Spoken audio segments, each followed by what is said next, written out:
सरकारी दफातरों और ब्यूरोक्रेसी का नाम सुनते ही अक्सर लोगों के जहन में एक अजीब सी थकावट और परेशानी शुरू हो जाती है ना। खास तौर पर जब जिंदगी का पहला शनाख्ती कार्ड यानी नेशनल आइडेंटिटी कार्ड बनवाने का वक्त आता है।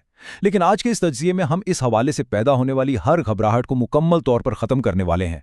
हम सीधा नादरा की ऑफिशियल मालूमात का जायजा लेंगे और एक इंतहाई आसान step by step road map पेश करेंगे। इसके बाद ये सफ़र किसी बोझ के बजाय बिल्कुल आसान और शफ़ाफ हो जाएगा। तो यहाँ सबसे बड़ा सवाल ये उठता है कि क्या वाकई ये रजिस्ट्रेशन का अमल एक लंबा और थका देने वाला काम है?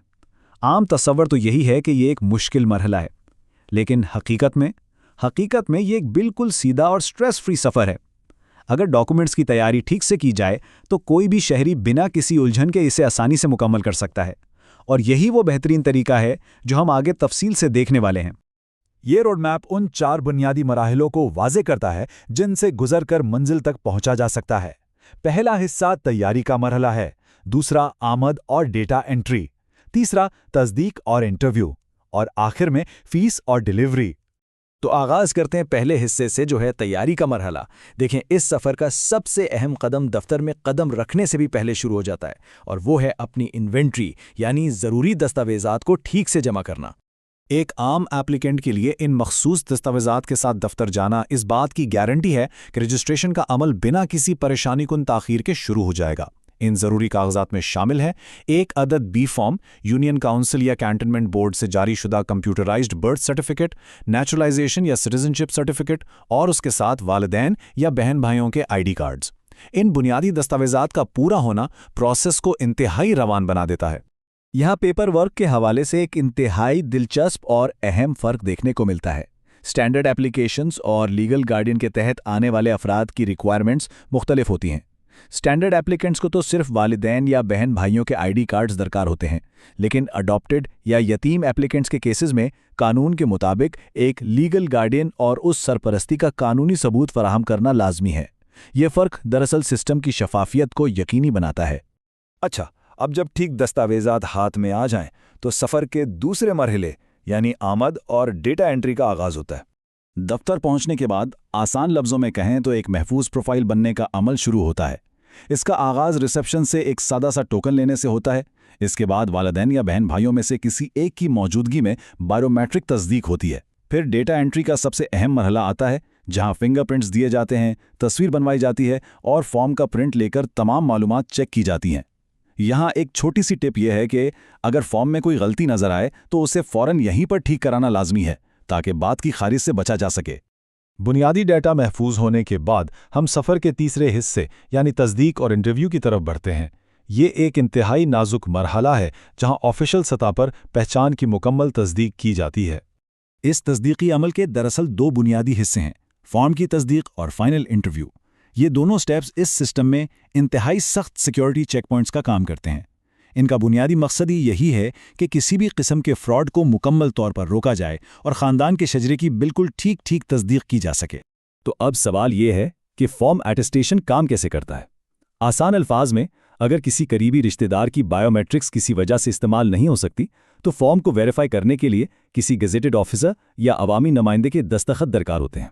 लेकिन यहाँ गौर करने वाली बात यह है कि लीगल गार्डियन वाले केसेस में एक इजाफी सिक्योरिटी लेयर मौजूद होती है।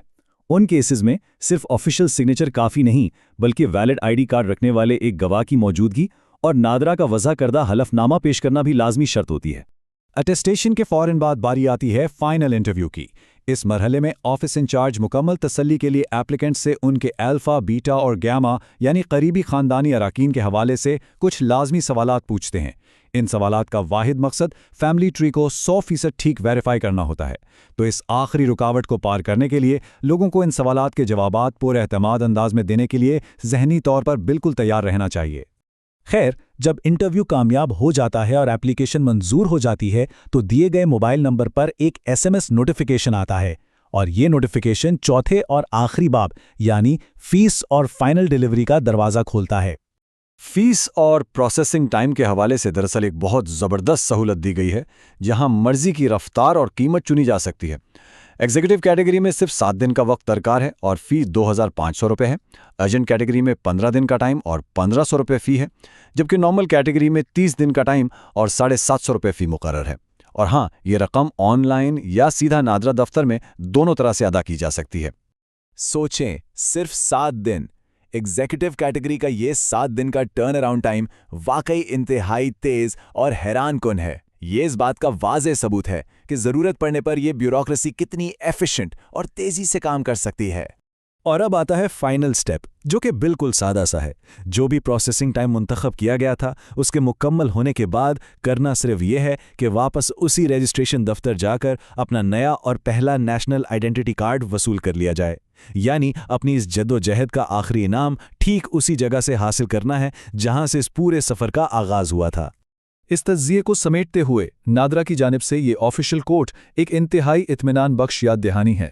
اس سے ظاہر ہوتا ہے کہ یہ مکمل سسٹم عوام کی سہولت اور ان کی رہنمائی کے لیے بنایا گیا ہے، ان کی راہوں میں رکاوٹیں کھڑی کرنے کے لیے نہیں۔ تو آج کے اس تجزیے کو ایک انتہائی اہم سوال پر ختم کرتے ہیں۔ جس لمحے کوئی بھی شہری اپنا پہلا آفیشیل شناختی کارڈ اپنے ہاتھوں میں تھامتا ہے، تو اس کے لیے آگے بڑھنے کے کتنے نئے راستے اور آزادیاں کھل جاتی ہیں۔ اس واضح اور آسان قانونی عمل کو مکمل کرنا صرف چند کاغذات جمع کرانا نہیں ہے، بلکہ در حقیقت یہ شہری بااختیاری اور خود مختاری کی اصل چابی ہے، اور یہی اس پورے سفر کا سب سے خوبصورت پہلو ہے۔